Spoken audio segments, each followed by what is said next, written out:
la population a véritablement compris qu'une nouvelle ère s'ouvrait pour ce pays. Le commentaire de l'un de nos envoyés spéciaux à Banjul, Amadou Mbailo. Prestation de serment du président Adama Barrow en terre gambienne, même si celle de Dakar, du point de vue constitutionnel, n'est pas moins conforme, puisque s'étant déroulée dans les locaux de l'ambassade de Gambie, considérée diplomatiquement comme une portion du territoire gambien, elle confirme sans conteste la réussite d'un des premiers objectifs de la force militaire ouest-africaine, à savoir assurer l'effectivité de son exercice du pouvoir. Cet événement, qui a eu pour cadre le stade de Bakau, qui ne pouvait pas contenir des milliers, peut-être même le million de Gambiens venus en cette circonstance, est également, de par son cachet populaire, un signal fort donné par les compatriotes du président Barrow pour démontrer leur engagement à l'accompagner dans la réussite de son mandat. Enfin, à travers cette cérémonie, ressort tout l'honneur fait au Sénégal et naturellement au président Macky Sall, le premier des chefs d'État de délégation présent ce samedi a foulé depuis la veille le tarmac de l'aéroport international de Yondoum. En effet, le chef de l'État sénégalais a eu droit à un statut particulier, celui d'invité d'honneur, le seul du reste, pour au moins deux raisons. La première, le président Adama Barrow ne cesse de le répéter, c'est sa contribution politique importante dans la résolution de la crise gambienne. La seconde, pour avoir accepté de prendre le commandement de la force de la CEDEAO et de fournir, on ne le dira jamais assez, les plus gros effectifs des forces engagées, sans pour l'instant le soutien de partenaires. La communauté ouest-africaine en premier lieu, celle-là même qui en avait pris l'initiative. Mais en cela, le président Macky Sall a surtout joué pleinement sur la solidarité et sur l'esprit de bon voisinage. Destin commun entre les deux pays oblige. Et puis, après tout, c'est ce même destin commun qui fait que quand la Gambie tousse, le Sénégal éternue et vice-versa. Pourvu tout simplement que tout cela déteigne sous l'ère Barrow sur le futur des relations entre Dakar et Banjul. Sachez aussi qu'en séjour à Banjul, le chef de l'État a rencontré la communauté sénégalaise de Gambie et à cette occasion, le président Macky Sall a annoncé un vaste programme de construction d'infrastructures dans la partie sud du pays avec la réalisation du pont de Farefenni. Il a également été beaucoup question de la Sénégambie et du raffermissement des liens de coopération et d'amitié entre le Sénégal et la Gambie. Par Biram Bigenjaye. C'est dans une grande ferveur que les Sénégalais de Gambie ont reçu le président de la République Macky Sall pour une rencontre faite de gratitude et d'émotion. L'émotion de voir le Sénégal et la Gambie réunifiés pour restaurer la Sénégambie, faire renaître l'esprit de partage et de convivialité d'un même peuple. Deux nations unies par l'histoire, la géographie et le sang, des liens de parenté si profonds qu'on a du mal à distinguer le Sénégalais du Gambien. Ce sont les mêmes ethnies, ancrées dans une identité culturelle commune, les mêmes religions, chrétiens et musulmans, qui vivent ensemble et se côtoient dans l'harmonie et la paix des cœurs. Cette rencontre a surtout été l'occasion pour nos compatriotes de remercier le président Macky Sall pour toutes ces actions qui ont contribué à faire revenir la paix et la joie de vivre en Gambie à travers la restauration de l'équilibre politique et l'installation du président démocratiquement élu, Adama Barrow, dans ses fonctions de chef d'État. Il s'agit d'une source de fierté et d'un réel motif de satisfaction pour ces Sénégalais de Gambie. Monsieur le Président, nous vous remercions au fond du cœur. Nous vous remercions au fond du cœur. Parce que nous avons dit problème avec la manière. Baltakoul, Pétartakoul, Dretourul, Monsieur le Président, merci. Tous espèrent qu'avec le président Barrow, la qualité de vie sera meilleure et l'amélioration de leurs conditions de séjour une réalité. L'action du président Macky Sall à l'endroit des femmes sénégalaises de Gambie a été fortement saluée. Une enveloppe de 100 millions de francs CFA dégagée pour le financement de 1133 femmes. Nos compatriotes se sont également félicités du programme de modernisation des cités religieuses. Ils ont aussi sollicité auprès du chef de l'État l'instauration du système d'enseignement sénégalais en Gambie pour la communauté sénégalaise. Les pêcheurs sénégalais de Gambie ont de leur côté demandé l'intervention du chef de l'État pour le renouvellement des licences de pêche Dans son adresse à la communauté sénégalaise, le président Macky Sall a réaffirmé son engagement à toujours œuvrer pour la paix entre le Sénégal et la Gambie. Le raffermissement des liens d'amitié et de coopération, notamment la construction du pont de Farafenni et de la Sénégambie. L'axe Sénoba-Ziguinchor viendra également s'ajouter à ce vaste programme d'infrastructures. Le président Macky Sall a également lancé un avertissement aux trafiquants de bois pour leur dire que plus rien ne sera comme avant et la loi va s'appliquer dans toute sa rigueur. Le chef de l'État a terminé son allocution par la diaspora qui aura ses propres députés lors de la prochaine législature. Et la Gambie ne saurait rester en reste. Toujours en Gambie, à moins d'un revirement de dernière heure, les effectifs des forces militaires de la CEDEAO vont amorcer leur retrait ce dimanche. Pour le moment, on ne sait pas encore si cette réduction des effectifs va davantage concerner le contingent sénégalais. De loin le plus important de la mission, en effet, au poste de commandement de la force, rien ne filtre encore sur cette question. Envoi spécial, Amadou Mbaïloum. Ils ne l'ont pas encore dit, mais de manière presque certaine, car logique, le commandant de la force ouest-africaine, le général François Ndiaye, et son état-major, au genre du colonel Cherwad, seraient effectivement en train de plancher sur l'allègement des effectifs militaires et le redéploiement des hommes sur le terrain que cela implique forcément. Vous vous en souvenez certainement, la CEDEAO, en marge du dernier sommet de l'Union africaine, tenu à Addis Abeba à la fin du mois dernier, avait décidé de réduire le nombre de militaires en Gambie pour n'y maintenir qu'un effectif de 500 hommes composé de Sénégalais, de Nigérians qui sont à l'aéroport de Bandoul et qui disposent de la force aérienne et de Ghanéens qui se trouvent à Bara, la principale voie d'accès fluvial qui permet d'accéder par le ferry à Bandoul.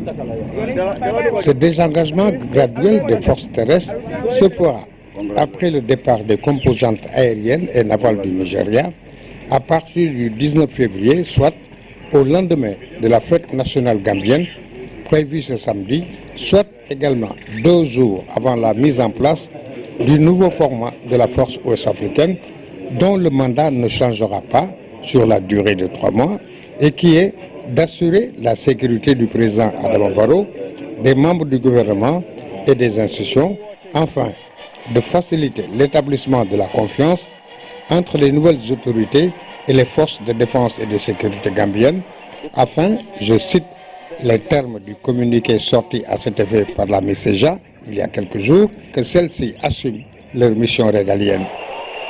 Sur ce dernier point, un bon nombre de Gambiens, sceptiques du reste, pensent ici qu'il ne faudrait pas trop vite aller en besogne, car la réconciliation entre les différents éléments des forces gambiennes pourrait prendre plus de temps que la durée de la mission de la CEDEAO. Les mêmes estiment que les 22 années du régime du président déchu ont posé des germes qui ne faciliteront pas rapidement et dans l'immédiat l'aboutissement d'un tel processus, pourvu simplement que l'avenir ne leur donnera pas raison. Dans le reste de l'actualité, le programme d'appui à la sécurité alimentaire offre une laiterie aux femmes éleveurs de Ourossogui. L'infrastructure a été inaugurée par le ministre de l'Élevage et des Productions Animales, Aminata Mbengue Ndiaye, en visite à Matam, a aussi rencontré les acteurs de l'élevage. Oumakal Sonsal. Cette unité de transformation laitière va beaucoup contribuer à la valorisation du travail des femmes de Ourossogui qui s'activent dans la transformation et la commercialisation de produits laitiers. 33 millions de francs CFA, c'est le coût de cette réalisation du programme d'appui à la sécurité alimentaire Pazal Mahaf. Ce jour est très important dans la mesure où ce jour marque un tournant décisif pour l'aide et le soutien des femmes de Ourossogui. Ces femmes qui voyaient leur productivité plombée par des charges locatives et d'électricité peuvent maintenant pousser un grand souffle de soulagement grâce à cette laiterie construite dans l'enceinte du service régional de l'élevage et entièrement autonome en énergie solaire grâce à l'installation donc du solaire qui en assure l'éclairage et le fonctionnement. En outre, le PASA Lumacaf a prévu de mettre en place 9 hangars de stockage de fourrage, 5 étables, des bidons inox de 10 et 20 litres, ainsi que des vaches métisses F1 et de 2 tonnes d'aliments bétail de démarrage pour chaque étable. Les femmes bénéficiaires vont aussi recevoir une formation qui leur permettra d'être mieux outillées pour la collecte et le conditionnement des produits laitiers. Ces actions vont favoriser l'émergence d'un bassin laitier à Matam, contribuant ainsi à la réduction de la facture laitière du pays et à l'amélioration du statut nutritionnel des couches les plus vulnérables, à savoir les mères, les enfants et les personnes âgées. Le ministre de l'Élevage et des Productions Animales a aussi présidé une rencontre qui a réuni les différents acteurs du secteur. Les projets et programmes qui interviennent dans la région ont présenté leurs réalisations et fait part de leurs perspectives. La santé animale, la culture fourragère et le remboursement des crédits, des points sur lesquels Aminata Mbengue Ndiaye a insisté. Elle a aussi rappelé la détermination du gouvernement à lutter contre le vol de bétail. Voilà qui nous permet d'aborder la situation de la femme en milieu pastoral. Beaucoup de facteurs freinent leur développement. Une étude menée dans les régions de Louga, de Saint-Louis, de Matam et de Tambacounda a permis d'identifier les forces et faiblesses des femmes dans les zones traditionnelles pastorales. Le but est de faire des propositions pour améliorer leur situation. Fanta Badji. Inaccessibilité aux moyens de production tels que cheptel, pâturage, terre et outils, non-participation aux prises de décision, vulnérabilité à l'insécurité alimentaire et non-accès aux services sociaux de base, autant de facteurs identifiés comme freins à l'épanouissement des femmes en milieu pastoral. De 2012 à 2016, il y a eu des aléas climatiques récurrents, des chocs, et donc qui ont fait qu'un certain nombre de populations ont basculé dans des situations de vulnérabilité, et donc les femmes pastorales aussi. Ce sont des choses qui sont en train d'être réglées parce qu'il y a beaucoup de formations, de sensibilisation qui sont menées, et actuellement les femmes sont en train d'être prises en charge, et le gouvernement, comme vous le savez, tient beaucoup à l'émergence des femmes. L'étude est menée dans le cadre du projet régional relatif à l'analyse diagnostique du rôle de la femme, notamment dans les zones traditionnelles pastorales des régions de Louga, Saint-Louis, Matam et Tambacounda. En fonction des besoins qui vont être identifiés, comment un programme peut être conçu pour appuyer la promotion économique et sociale des femmes en milieu pastoral, et donc faire en sorte que les femmes puissent mieux se positionner. Financé par la coopération espagnole avec l'appui de la FAO, les résultats de cette étude présentée ici aux différents acteurs seront proposés comme contribution aux décideurs pour l'élaboration de politiques pour améliorer la situation des femmes en milieu pastoral. 7,697 milliards de francs. Voilà, c'est le montant global investi dans le secteur de l'éducation dans la région de Kolda. Une révélation faite par le ministre de l'Éducation nationale, Serigne Mbaye Thiam, en tournée dans le Fouladou, a inauguré le collège de Bantakountou Maoundé et a présidé un CRD spécial pour faire le point sur les problèmes de l'école Massamba Thiane.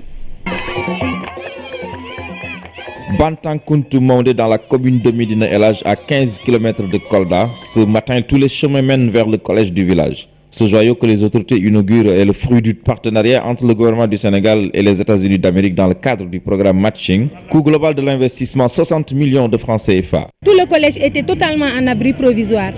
Et je vous donne une anecdote qui est de dire que moi-même je travaillais sous un mangue. Je prenais donc le matériel pour désherber afin de commencer les cours très tôt. Vraiment, cette construction est venue à son heure. Auparavant, toujours à Kolda, le ministre Serigne Mbaye Thiam a rencontré tous les acteurs de l'éducation dans la salle de conférence de l'hôtel de ville. Des moments d'échange et de partage sur les grands défis auxquels l'école est confrontée dans le Fouladou. Le lycée d'abord aujourd'hui depuis 3 à 4 ans est l'un des meilleurs lycées de la région de Kolda. Parce que toujours il se présente comme premier au niveau des résultats du bac. Si le lycée était construit, moi je pense qu'on aurait beaucoup de génie à Dabo. Donc c'est pourquoi je lance un appel au ministre de l'Éducation, au président de la République, pour la construction imminente de ce lycée de Dabo. Figurez-vous, Djalambéré, c'est 6 communes limitrophes, 3 CM, tous en abri provisoire depuis 2011. Seul le CM de Tiara a été construit. 31 villages chez moi qui n'ont pas de CM. Cette rencontre a été un prétexte pour faire le point sur les importants investissements faits dans le secteur de l'éducation. Des réalisations estimées à plus de 7 milliards de francs CFA entre 2012 et 2016. Dans la région de Kolda, des investissements de 7 milliards 697 millions de francs CFA. Bien au-delà donc des engagements qui avaient été pris par le chef de l'État dans le secteur de l'éducation au moment du Conseil des ministres délocalisé de Kolda. Ces 7 milliards 697 millions ont permis de réaliser 797 salles de classe dans l'élémentaire et dans le moyen, 104 blocs d'hygiène, 54 blocs administratifs et 13 points d'eau. Le montant alloué donc aux salles de classe et ouvrages annexes se monte à 4 milliards 980 millions. Et ce n'est pas tout. Dans la région de Kolda, l'État envisage d'injecter plus d'1 milliard de francs CFA pour l'horizon 2019. À la fin du CRD spécial sur les problèmes de l'école, le ministre de l'Éducation nationale a invité les élus locaux, les parlementaires, les communautés, les autorités administratives et les partenaires à s'engager aux côtés du gouvernement pour faire de l'école une école de la réussite dans le Fouladou. L'Association des femmes pour la promotion des sciences et de la technologie a tenu samedi sa 5e rentrée solennelle. C'est au lycée Blaise Diagne que les activités se sont déroulées. Au menu, beaucoup de communication pour des filles plus intéressées aux sciences. Aramdao. Le choix du lieu est révélateur de la cible des femmes scientifiques et ingénieurs. En s'invitant au lycée Blaise Diagne, petit quartier, pour leur 5e rentrée solennelle, elles ont voulu s'adresser directement à ces jeunes à qui il faut inculquer l'amour des sciences. C'est une association de femmes et il y a également des hommes, mais nous voulons que les filles donc percent dans les filières scientifiques et restent dans les filières scientifiques. Vous voyez qu'il y a des médecins, femmes, des ingénieurs, des professeurs de maths, PC, SVT, mais le nombre est vraiment réduit, très réduit, mais nous voulons que ce nombre augmente. Voilà plus de 15 ans qu'elles s'activent dans la promotion des sciences et de la technologie. Elles sont présentes partout au Sénégal pour participer à créer, comme elles disent, des filles étoilées. Nous allons décorer des lions en sciences, des lions en sciences, puisque nous venons de sortir de la CAN, même si on n'a pas eu le trophée, nous allons donner des décorations, donc des diplômes de reconnaissance. Et dans ces diplômes de reconnaissance, on a les titres de lion de la science, de coach de la science, d'arbitre de la science. Ce combat pour l'amélioration de la représentativité des filles en sciences, elles veulent aussi le porter en collaboration avec INWEST. International Network of Women Engineers and Scientists. C'est au niveau international, c'est un réseau d'associations. C'est pour pouvoir toucher aussi les autres communautés éducatives dans les différents pays. Dans leurs activités, elles n'hésitent pas à associer aussi des jeunes qui ont des expériences à partager. Les femmes sénégalaises disposent d'un guide pour mieux valoriser leurs activités. L'objectif est de garantir la promotion des femmes. Si l'on sait qu'au Sénégal, le niveau d'occupation des femmes est estimé à 19,9% contre 56% chez les hommes. Quant au chômage des femmes, le taux est de 40% chez les femmes et 18% chez les hommes. Le ministère de la Femme, de la Famille et de l'Enfance travaille à réduire ces inégalités, nous dit Abasso. Les indicateurs sur l'occupation et le chômage des femmes au Sénégal renseignent à suffisance sur les défis pour relever la promotion de cette couche. Vous n'êtes pas sans savoir qu'il y a un véritable potentiel de la femme. C'est pourquoi le projet met particulièrement l'accent sur le développement et la promotion de l'entrepreneuriat féminin. Voilà donc l'objet de cette journée d'atelier consacrée au lancement officiel du guide de la femme entrepreneur et dont les sessions de formation se poursuivront sur toute l'étendue du territoire. Le projet d'appui à la promotion du secteur privé et à la direction des organisations féminines et de l'entrepreneuriat, basé au ministère de la Femme et de la Famille, veulent relever les défis liés à la promotion de l'entrepreneuriat féminin. Toutes les femmes aujourd'hui s'activent, créent des unités, créent des entreprises, mais il n'y a pas beaucoup d'outils pour les accompagner, raison pour laquelle nous avons créé ce guide pour mieux les soutenir, à améliorer leurs activités génératrices de revenus.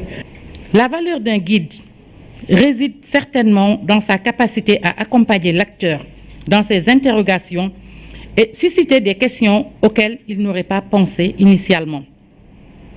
C'est la raison pour laquelle ce guide se décline en plusieurs parties qui apportent des réponses pertinentes aux différentes préoccupations de la femme et à ses besoins liés aux obstacles auxquels l'entrepreneur est confronté.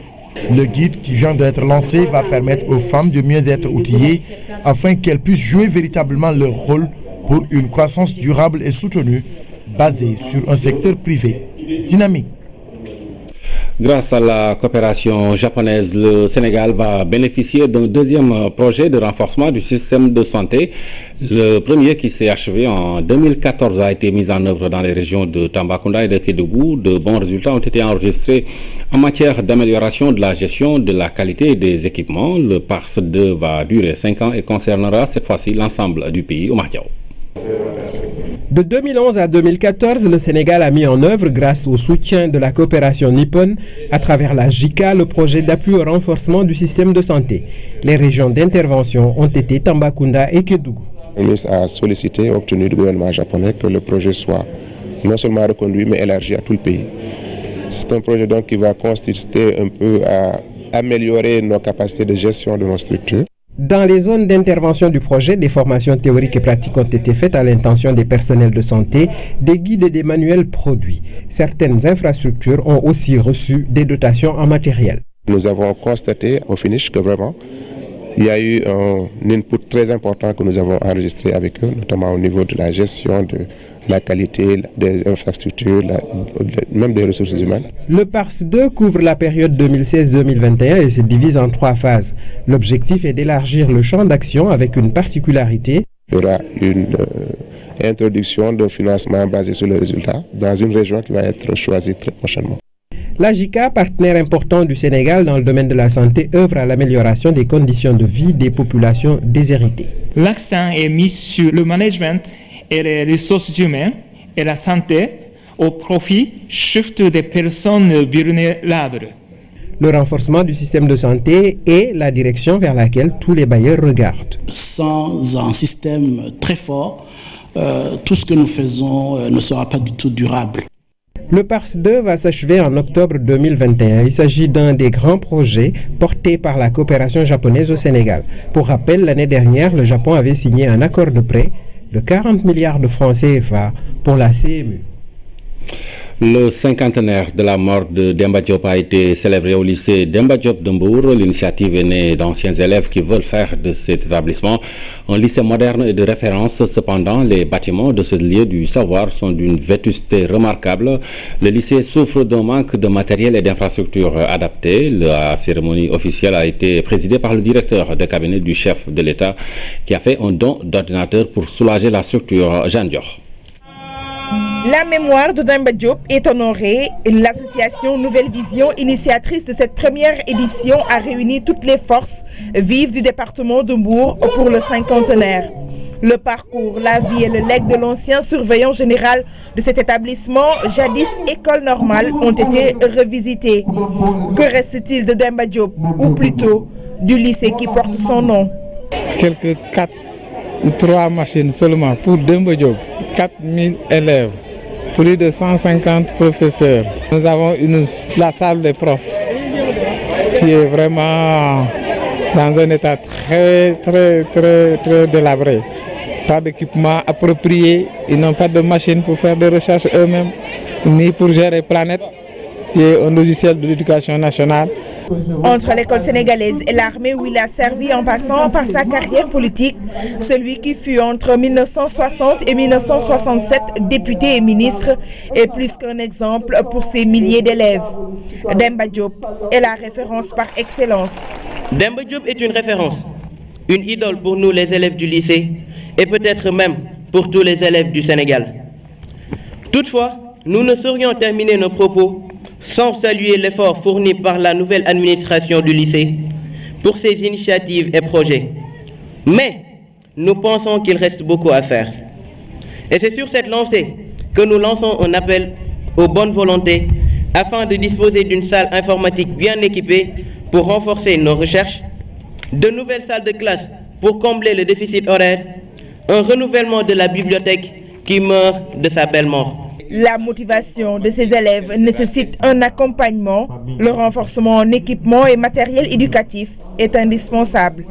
Nous sommes venus avec un don d'ordinateur, avec une photocopieuse pour soulager un peu le proviseur qui était souvent assailli par ce besoin.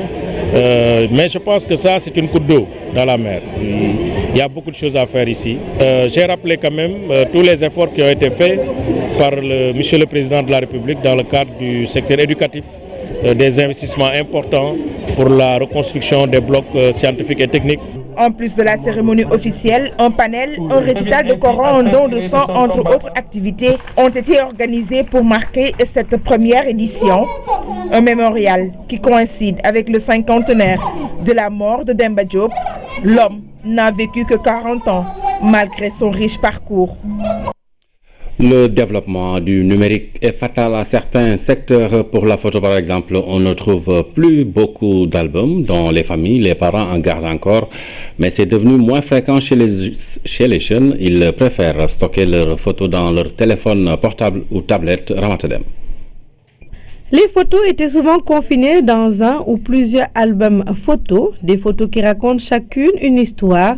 Ramatoulaye, nostalgique, revisite ces albums qui réveillent en elle de vieux souvenirs. Vous voyez là, ça c'est une ancienne photo. Et là c'est ma nièce, elle est en France maintenant. Cette photo date de très longtemps. Donc, ça c'est mon papa, ma maman, ma tante et sa soeur jumelle. Voilà. Vraiment, vous connaissez l'histoire de toutes les photos? Oui. Ah oui, ah oui, ah oui. Je deviens nostalgique. Contrairement à d'autres qui préfèrent armer leur téléphone portable pour faire des photos souvenirs, à l'image de ce touriste français qui connaît quand même bien le Sénégal et qui s'est créé une banque de données d'images à immortaliser. Voilà, c'est ça, ouais, sur un téléphone iPhone, hein, sur un smartphone. Et vous avez toutes vos photos souvenirs sur votre téléphone? Voilà, c'est ça exactement. Je prends pas mal de paysages, les gens, les marchés, enfin tout ce qui nous entoure, quoi. Et vous n'arrivez pas de les mettre en support papier, non? Non, du tout en fait. Hein. On garde ça vraiment sur les cartes mémoire. Hein. Alors en fait, disons que c'est plus pratique hein, parce qu'on a tendance à mettre ça sur des fichiers sur l'ordinateur. Donc c'est beaucoup plus simple que d'avoir un tas de photos et de papier, quoi. Hein. Jean-Charles, quant à lui, malgré son âge avancé, ne souhaite pas voir la photo telle qu'on la connaissait avant disparaître et trouve un côté quand même positif au numérique. C'est beau et déplorable. C'est déplorable parce que le passé, les photos du passé, je sais, j'ai beaucoup de photos de famille chez moi qui progressivement ont disparu parce que les jeunes ne s'intéressent plus aux photos, aux albums de famille. Je veux bien passer au numérique malgré mes 4 fois 20 ans, mais je trouve qu'il faut garder les deux. Dans les studios photos par contre, les albums photos ne sont presque plus d'actualité.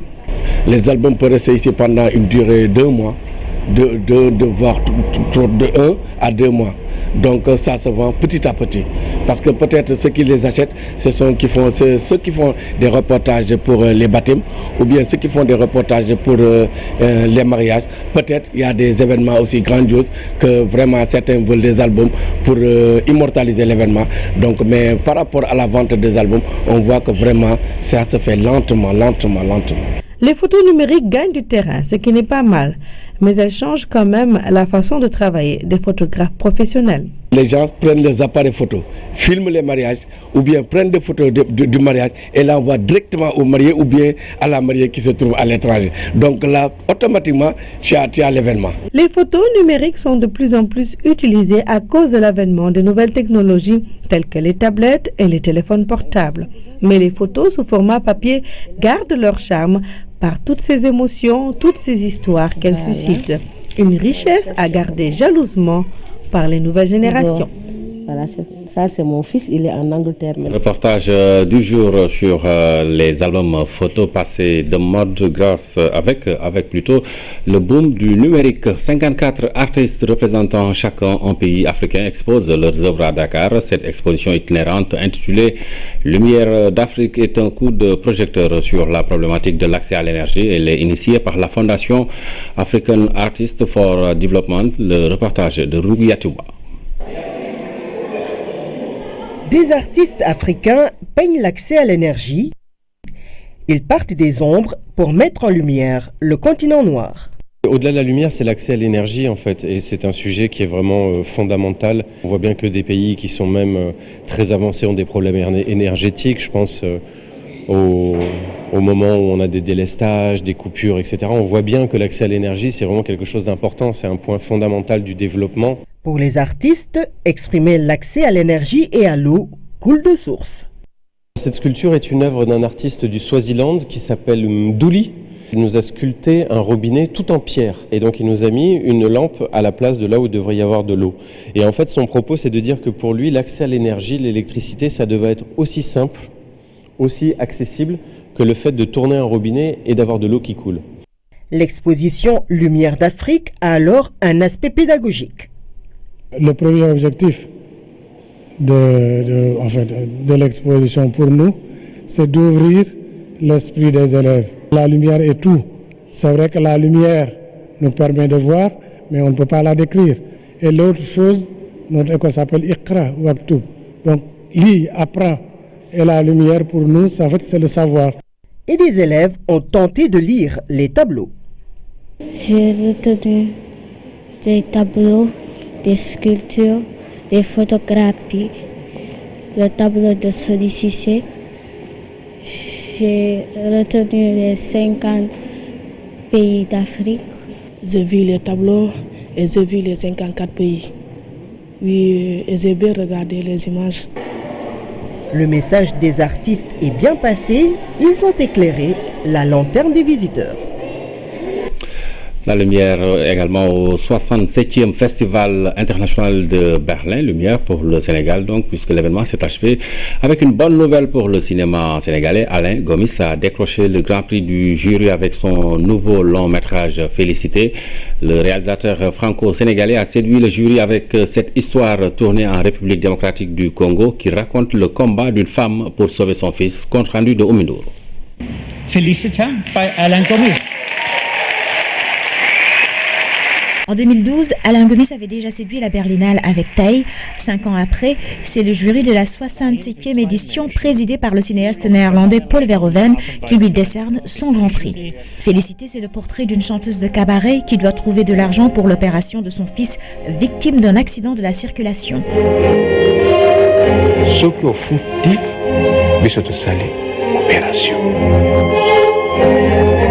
Cette histoire émouvante d'une mère courage a été entièrement tournée dans la capitale de la République démocratique du Congo, Kinshasa. C'est le 4e long métrage du réalisateur franco-sénégalais Alain Gomis qui, après le premier étalon d'or de Yenenga en 2013, offre au Sénégal son premier grand prix du jury à Berlin, un des festivals de cinéma les plus prestigieux au monde. Please welcome Alain Gomis for his film Félicité, a co-production from France, Senegal, Belgium, Germany and the Lebanon. Le jury de la 67e édition de la Berlinale a attribué l'Ours d'Or à la réalisatrice hongroise Ildikó Enyedi pour son film On Body and Soul. De son côté, Alain Gomis démarre la tournée des grands rendez-vous cinématographiques avec Félicité. Dans quelques jours, il est attendu à la 25e édition du Festival panafricain du cinéma et de la télévision de Ouagadougou qui démarre le 25 février. 4 ans après y avoir été sacré, le Grand Prix du jury à la Berlinale le place à nouveau dans le cercle des favoris dans la course à l'étalon d'or de Yemenga. Thank you very much. Énorme performance d'Alain Gomis qui remporte donc ce prix au Festival de Berlin. Souhaitons qu'il contamine, on va dire, donc nos lionceaux. Le ministre des Sports leur a remis ce matin le drapeau qu'ils représenteront le Sénégal à la CAN des moins de 20 ans. Elle se jouera en Zambie dans une semaine. Matarba invite les joueurs à l'humilité et à être de dignes ambassadeurs du pays. Ibrahim Mbou. Un dimanche matin au ministère des Sports. Il est un peu plus de 10 heures. Les lionceaux arrivent emmitouflés dans leurs blousons. Ils viennent répondre à l'appel de la République. Une cérémonie de remise du drapeau national. Une belle occasion pour motiver et rappeler aux joueurs certaines vertus du sport. Notre pays bénéficie d'une grande notoriété au plan africain et international. En Zambie, vous soyez humble, modeste et très engagé et comportez-vous en véritable ambassadeur émérite, fier d'appartenir à une nation qui croit en ses potentialités et qui travaille à l'émergence de son économie. Il ne faut pas vous leurrer, aucun footballeur ne peut se faire voir sans être soutenu par un collectif, ça n'existe pas. Il faut d'abord, avant de partir, oublier qui vous êtes et vous mettre au service de l'équipe. Sinon, un groupe ne gagne pas une compétition, c'est une équipe qui gagne une compétition. Concertez-vous, réunissez-vous, en dehors de votre entraîneur, parlez-vous les yeux dans les yeux, mais ce qu'il faut, c'est que vous soyez unis comme des frères jumeaux et que vous reveniez en groupe pour ramener la Coupe d'Afrique. En Zambie, le Sénégal sera très attendu du fait de son statut de vice-champion d'Afrique en titre et de son parcours en éliminatoire. Les fédéraux et les lionceaux veulent relever le défi et faire mieux qu'en 2015. Nous tâcherons d'être les dignes ambassadeurs du Sénégal, dans la discipline, dans le respect, dans la loyauté, dans l'humilité, mais également dans le foula, dans le faïda et dans le djom, qui sont des vertus sénégalaises. On est très content de recevoir le drapeau du maire des ministres des Sports sous le nom du président de la République. On a envie de relever le niveau, de faire mieux que nos aînés. C'est une grande émotion, c'est une grande fierté pour nous. On a une belle cérémonie, on nous a respectés, on nous a mis dans les meilleures conditions pour aller en Zambie, faire ce qu'on sait faire de mieux, jouer au football, représenter tout le peuple sénégalais. Aujourd'hui, on est prêt pour partir. On prend toute l'énergie du peuple avec nous et ça va le faire, Inch'Allah. L'équipe nationale junior quitte Dakar demain à destination de Ndola, la ville zambienne qui accueille la poule B de la CAN U20. Les Koto Boys seront en compagnie du Cameroun, de l'Afrique du Sud et du Soudan. Les lionceaux qui vont jouer donc la CAN U20 en Zambie et non au Rwanda, comme je l'ai dit par erreur. Dans les titres, la Coupe CAF Niaritali, NGB éliminé malgré sa victoire 2-1 sur son adversaire camerounais. Le club APGS Mfou passe le tour des préliminaires pour avoir gagné par 1-0 au match aller. Retour sur les temps forts du match joué hier au stade Demba Diop avec Pape Madi Diop. Ce fut un match plaisant, même si l'équipe camerounaise a su fermer le jeu aux attaquants de Niaritali. Sur ce centre de Talambaye, Amadou Erez Mbadiane échoue sur le ras du poteau. NGB pousse, APGS résiste aux assauts. Les Camerounais négocient les 45 premières minutes. En seconde période, le pied sur le plancher, NGB accélère le jeu. Sur ce centre, le coup de tête de Mankobo passe légèrement au-dessus. Sur cette action bien menée, l'attaquant de Niaritali est brutalisé. Faute et pénalty, indiquez-lui, l'arbitre mauritanien. Abdou Chafissou joue et rate son pénalty face au gardien Sini Janvier. À la 66e minute, sur cette passe lumineuse, Acha Léonard trompe Pape Sédou Ndiaye et ouvre le score.